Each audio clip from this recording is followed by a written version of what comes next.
नमस्कार, आप देख रहे हैं अपना सबसे पसंदीदा और दमदार शो बंदे में है दम, और मैं हूं आपके साथ श्वेता झा। एक बार फिर लेकर एक बेहद खास शख्सियत का दमदार सफरनामा। इस बार जिस शख्सियत का बेमिसाल सफरनामा लेकर हम हाजिर हुए हैं, उसने चीफ जस्टिस ऑफ इंडिया के अपने 2 साल के कार्यकाल के दौरान अदालतों के लिए नई नजीर बना दी।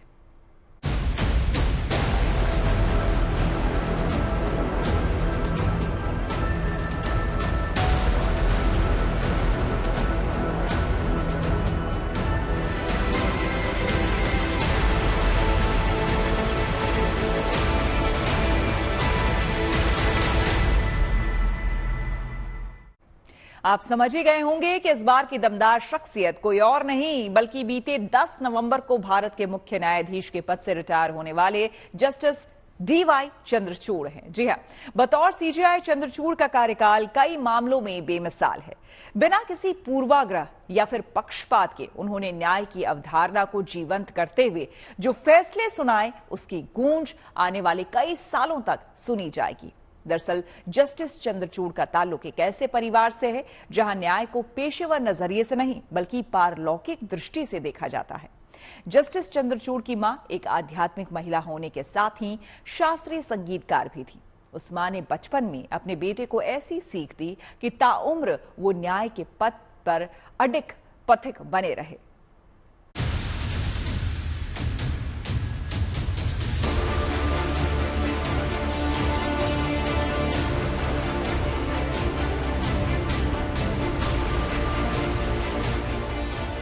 आजाद भारत के 77 सालों से ज्यादा के इतिहास में अब तक 50 न्यायमूर्तियों ने देश के मुख्य न्यायाधीश के गरिमामय पद को अपने जुरिस्प्रूडेंस यानी न्यायिक विवेक से सुशोभित किया।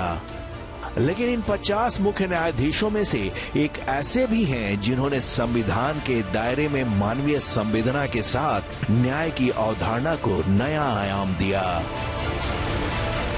और ये न्यायमूर्ति कोई और नहीं बल्कि 2 साल तक मुख्य न्यायाधीश रहकर 10 नवंबर को सेवानिवृत्त होने वाले धनंजय यशवंत चंद्रचूड़ हैं। जस्टिस चंद्रचूड़ देश के शायद वाहिद मुख्य न्यायाधीश रहे जिनकी वैचारिक निष्ठा का मूल्यांकन करने में रेडिकल्स या तथाकथित बुद्धिजीवी पूरी तरह नाकाम रहे। वामपंथी उन्हें दक्षिणपंथी विचारधारा का पोषक समझते रहे और दक्षिणपंथी वामपंथी विचारधारा का। पर सच्चाई यही है कि इन दोनों वैचारिक धारा से अलग जस्टिस चंद्रचूड़ बतौर न्यायाधीश अपने करीब 24 साल के कार्यकाल के दौरान न्यायिक विचारधारा के बिंदास मसीहा बने रहे। ऐसा इसलिए क्योंकि मानवीय न्याय की अवधारणा इनकी रगों में हमेशा लहू बनकर दौड़ती रही। जस्टिस चंद्रचूड़ जब किशोरावस्था में थे तब उनकी मां प्रभा चंद्रचूड़ ने एक बार उन्हें उनके नाम धनंजय के सही मायने बताए थे। मां ने कहा था कि तुम्हारे नाम में जो धन है उसका आशय भौतिक धन से नहीं है बल्कि ज्ञान के धन से है। She told me when I was born, I was growing up, that I've named you Dhananjay, but the dhan in your Dhananjay is not material wealth. I want you to acquire knowledge.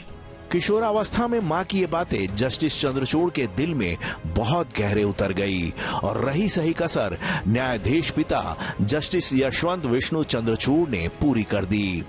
Justice Chandrachud को अपने पिता से मिली नसीहत का किस्सा 140 करोड़ हिंदुस्तानियों के दिल में सीधे उतर जाने वाला है। दरअसल डीवाई चंद्रचूड़ के पिता जस्टिस वाई.वी. चंद्रचूड़ भारत के 16वें मुख्य न्यायाधीश थे और उन्हें देश के लॉन्गेस्ट सर्विंग चीफ जस्टिस होने का गौरव हासिल है। जस्टिस वाई.वी. चंद्रचूड़ ने जस्टिस रहते हुए पुणे में एक फ्लैट खरीदा था, ये जानते हुए भी कि उन्हें उस फ्लैट में कभी नहीं रहना है। फ्लैट खरीदने के बाद उन्होंने अपने बेटे धनंजय से कहा था कि इस फ्लैट को अपने कार्यकाल के आखिरी दिनों तक मत बेचना। कौतूहलवश जब धनंजय ने अपने पिता से पूछा कि ऐसा क्यों, तो उनका जवाब सुनकर तब जस्टिस डीवाई चंद्रचूड़ के रोंगटे सिहर गए थे। जस्टिस वाई.वी. चंद्रचूड़ ने अपने बेटे से कहा था कि न्यायाधीश रहते जब कभी ऐसी स्थिति बन जाए कि बौद्धिक ईमानदारी या नैतिकता से समझौता करने की नौबत आ जाए तो ये एहसास रहे कि तुम्हारे सिर पर एक छत है। He bought this small house in a small flat in Pune. And I asked him, why on earth are you buying a flat in Pune? When are you going to go and stay there? He told me one thing. So I know I'm never going to stay there. But he said, I'm not sure how long I will be with you. But do one thing. Keep this flat until the last day of your tenure as a judge. And I said, why is that? So he says, if you feel that your moral integrity or your intellectual integrity is ever compromised, I want you to know that you have a roof over your head. Never allow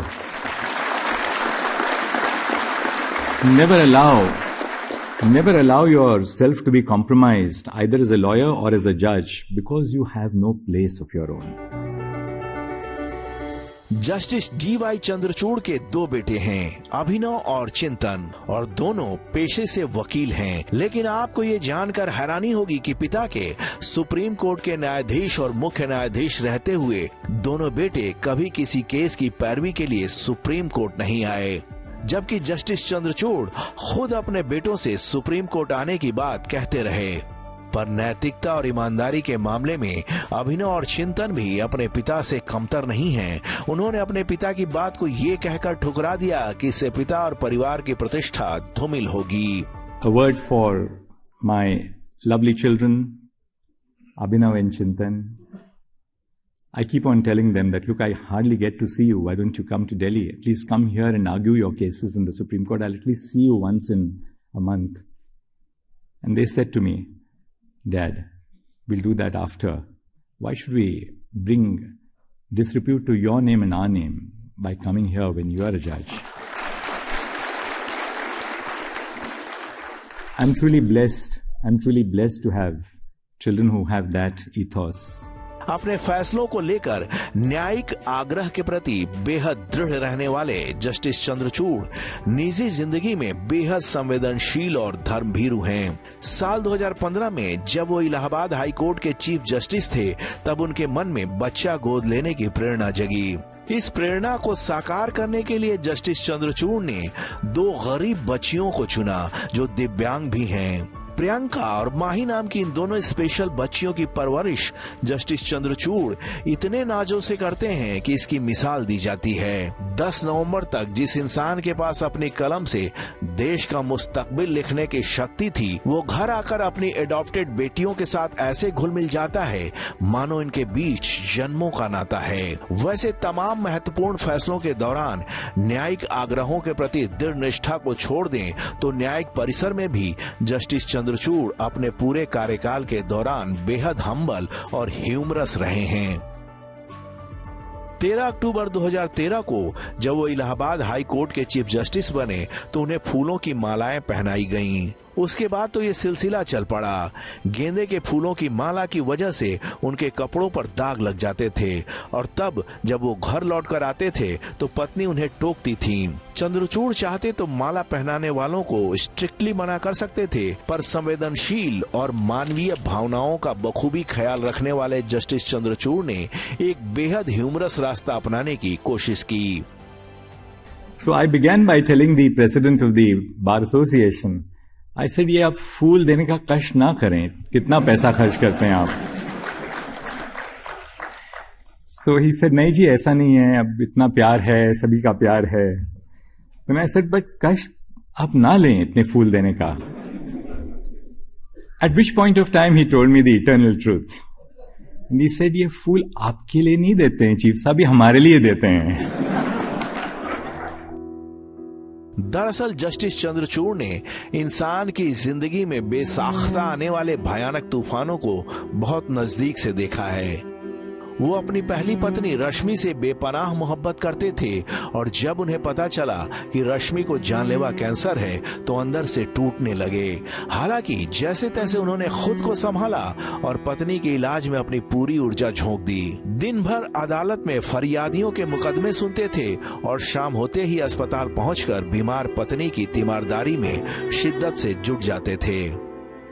हालांकि कुदरत के क्रूर फैसलों को कौन पलट पाया है। साल 2007 में कैंसर से जूझते जूझते आखिरकार रश्मि ने दम तोड़ दिया। गमज़दा चंद्रचूड़ को अगले ही साल एक और बड़ा झटका तब लगा जब साल 2008 में जस्टिस वाई.वी. चंद्रचूड़ भी इस दुनिया को छोड़कर चले गए।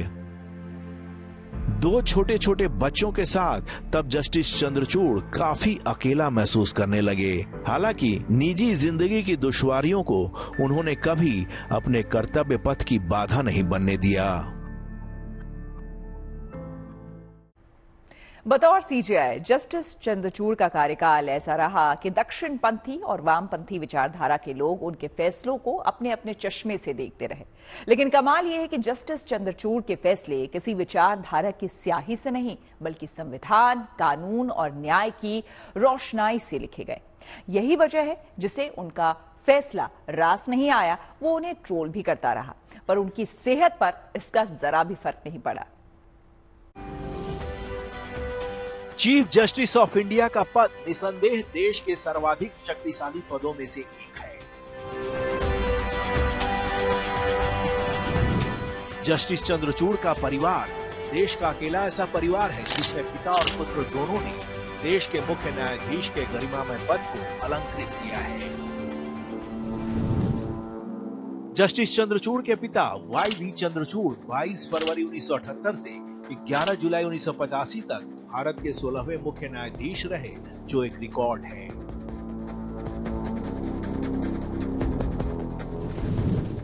पिता के बाद जस्टिस चंद्रचूड़ ने भी 9 नवंबर 2022 से 10 नवंबर 2024 तक भारत के 50वें मुख्य न्यायाधीश के तौर पर अपनी अविस्मरणीय सेवाएं दी।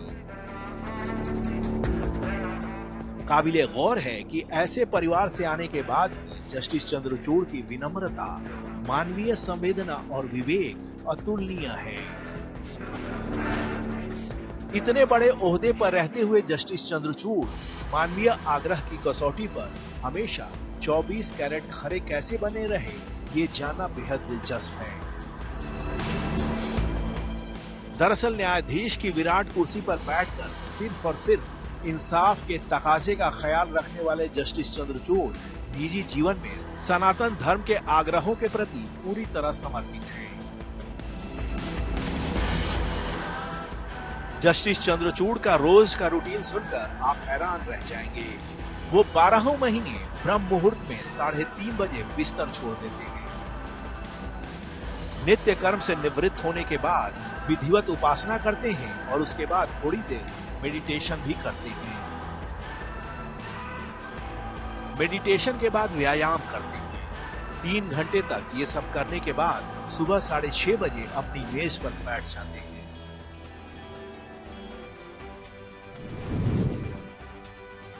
जस्टिस चंद्रचूड़ के कुछ वैल्यूज उनके प्रति बने परसेप्शन के विरोधाभासी लग सकते हैं, लेकिन सच्चाई यही है कि वो सर्वशक्तिमान सत्ता के प्रति पूरी तरह समर्पित इंसान हैं।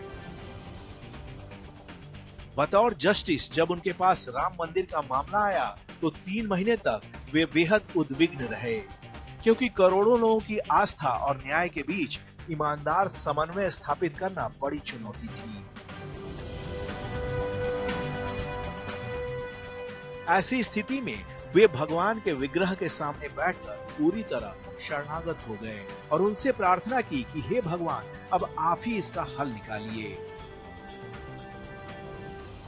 कित्येक वेळा काम करताना असं होतं बघा कोर्टात की याचा पर्याय काय आहे, याचा सोल्युशन काय आहे हे सुचत नाही आपल्याला। जेव्हा मी अयोध्येचं काम माझ्या पुढे आलं होतं, आणखीन आम्ही 3 महिने अयोध्येच्या कामावर आम्ही विचार करत होतो। म्हणजे शेकडो वर्ष ज्याला कोणी सोल्युशन मानलं नाही ते काम आमच्या पुढे आलं होतं। आणि त्यावेळेला एक असं झालं ते काम चालूच असताना की ह्याच्यात मार्ग कसा शोधायचा, आम्हाला कोणालाही माहिती नव्हतं ह्याच्यात मार्ग कसा शोधता येईल। त्यावेळेला मी आपल्या दररोजच्या दैनंदिन जीवनात माझी जी पूजा करतो तेव्हा मी देवांच्या पुढे भगवंतांच्या पुढे मी बसतो तिथे आणि मी त्यांना सांगितलं ह्याच्यात मार्ग तुम्हीच शोधून द्या। आणि आपला जर का विश्वास असेल, आपली आस्था असेल तर मार्ग आपल्याला नेहमी देव शोधून देतात। जस्टिस चंद्रचूड़ की ये सनातन साफगोई खुद को बुद्धिजीवी मानने वाले लोगों को बेहद नागवार गुजरी, क्योंकि उनका ये बयान बुद्धिजीवियों की स्थापित मान्यताओं से मेल खाने वाला नहीं था। हालांकि जस्टिस चंद्रचूड़ ने इंसाफ की कसौटी पर 100% खरा उतरते हुए मौजूदा सरकार के खिलाफ जब कई लैंडमार्क जजमेंट दिए तो उनमें उन्हीं बुद्धिजीवियों को इंसाफ का देवता नजर आया। ऐसी कई बानगियां हैं जब जस्टिस चंद्रचूड़ की बेंच ने सरकार के खिलाफ फैसला सुनाया। उनकी अगुवाई वाली 7 जजों की बेंच ने 1967 के उस फैसले को पलट दिया जिसमें अलीगढ़ मुस्लिम यूनिवर्सिटी से अल्पसंख्यक का दर्जा छीन लिया गया था। इसी साल लोकसभा चुनावों से पहले फरवरी में जस्टिस चंद्रचूड़ की अध्यक्षता वाली 5 जजों की संविधान पीठ ने चुनावी बॉन्ड योजना को न सिर्फ गैर कानूनी करार दिया बल्कि उसके खिलाफ सख्त टिप्पणी भी की। जस्टिस चंद्रचूड़ ने कहा था कि ये योजना असंवैधानिक और मनमानी है। सीजेआई की अगुवाई वाली पीठ के इस फैसले से सरकार की बहुत किरकिरी भी हुई। इसी नवंबर में जस्टिस चंद्रचूड़ की अगुवाई वाली 3 जजों की बेंच ने इलाहाबाद हाई कोर्ट के फैसले को खारिज करते हुए यूपी में मदरसों के कामकाज को रेगुलेट करने वाले 2004 के कानून की वैधता को बरकरार रखा। इसी साल मार्च में जस्टिस चंद्रचूड़ की अगुवाई वाली संविधान पीठ ने एक ऐतिहासिक फैसला सुनाया। इस फैसले को सुनकर पूरी विधायिका तिलमिला गई। संविधान पीठ ने अपने फैसले में 2 टूक कहा कि अगर किसी सांसद या विधायक पर वोट देने या सदन में भाषण देने के लिए रिश्वत लेने का आरोप लगाया जाता है तो वो इम्यूनिटी का दावा यानी मुकदमे से छूट का दावा नहीं कर सकता। साफ है कि बतौर न्यायाधीश किसी मामले का फैसला सुनाते हुए जस्टिस चंद्रचूड़ के दिमाग में सत्ता पक्ष या विपक्ष के हित या अहित की जगह न्याय का आग्रह रहता है। यही वजह है कि मोदी सरकार के खिलाफ कई ऐतिहासिक फैसले सुनाने वाले जस्टिस चंद्रचूड़ ने इसी साल 10 सितंबर को पीएम मोदी को गणपति पूजा के मौके पर अपने घर पर आमंत्रित किया और पीएम के साथ मिलकर गणपति बप्पा की विधिवत आरती भी की।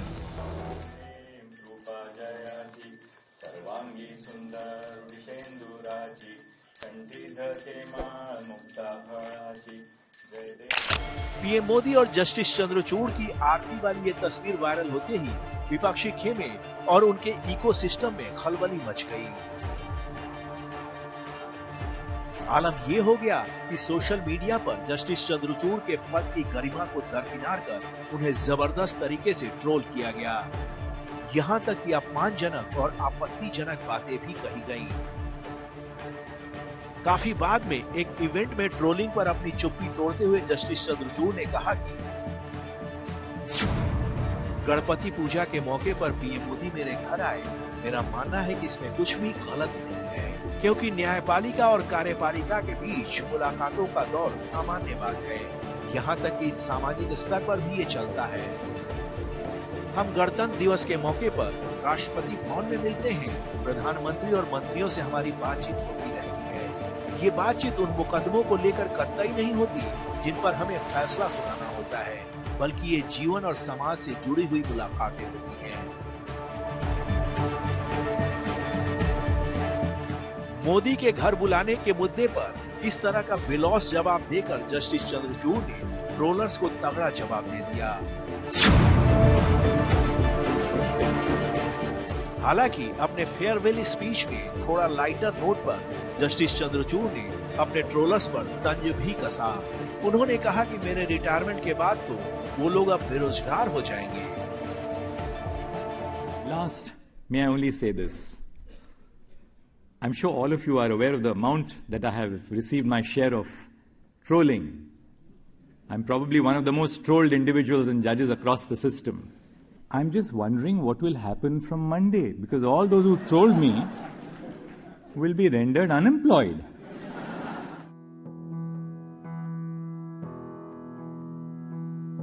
जस्टिस चंद्रचूड़ चाहते तो सीजेआई रहते हुए ट्रोलर्स के खिलाफ न्यायालय की अवमानना का मामला बना सकते थे, पर चूंकि उनके भीतर कोई पूर्वाग्रह नहीं था, इसीलिए उन्होंने मौन रहना ही बेहतर समझा। एक शेर है, हम तो दुश्मन को पाकीज़ा सजा देते हैं, हाथ उठाते नहीं नजरों से गिरा देते हैं।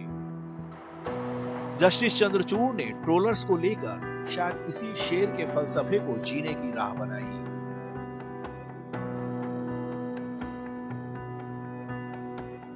जहां तक अपने 2 साल के कार्यकाल के दौरान न्यायिक मामलों को निपटाने की बात है, तो इसमें कोई संदेह नहीं कि वे एक बेहतरीन नजीर बनाकर गए हैं। सुप्रीम कोर्ट के आंकड़े खुद इसकी गवाही देने के लिए काफी हैं। जनवरी 2022 में सुप्रीम कोर्ट में 93,000 मामले पेंडिंग थे, लेकिन जनवरी 2024 में वो घटकर 82,000 रह गए। इसका मतलब यह है कि जस्टिस चंद्रचूड़ के कार्यकाल के दौरान सुप्रीम कोर्ट ने नए मामलों के अलावा 11,000 पेंडिंग मामलों का निपटारा कर दिया। नवंबर 2022 से नवंबर 2024 तक सुप्रीम कोर्ट ने 1,11,498 नए केसों की सुनवाई की और 1,07,403 मामलों का निपटारा कर दिया। सीजेआई DY चंद्रचूड़ के कार्यकाल के दौरान जमानत के कुल 21,358 मामले कोर्ट में आए, जिनमें से 21,000 मामलों में जमानत दे दी गई।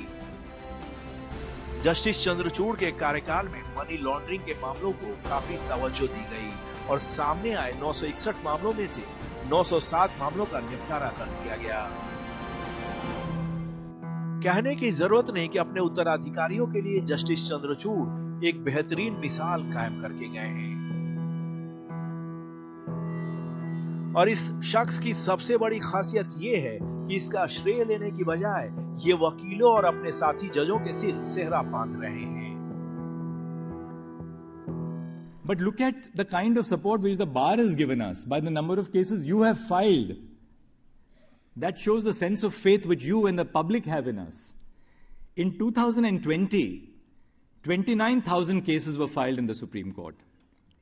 In 2023, 54,000 cases were filed in the Supreme Court. In 2024, I've taken the figures as of the beginning of this month and extrapolated them to the end of the year. About 60,000 cases will be filed in the Supreme Court. So the filing has doubled in the course of 2 years before the Supreme Court, from 29 to 60,000 cases. My colleagues, 28,682 regular cases were pending in November 2022. Today, 22,000 regular cases are pending. Why? Because on Wednesdays and Thursdays, every bench of the Supreme Court has put their heads down and disposed of old cases, with your support as a bar.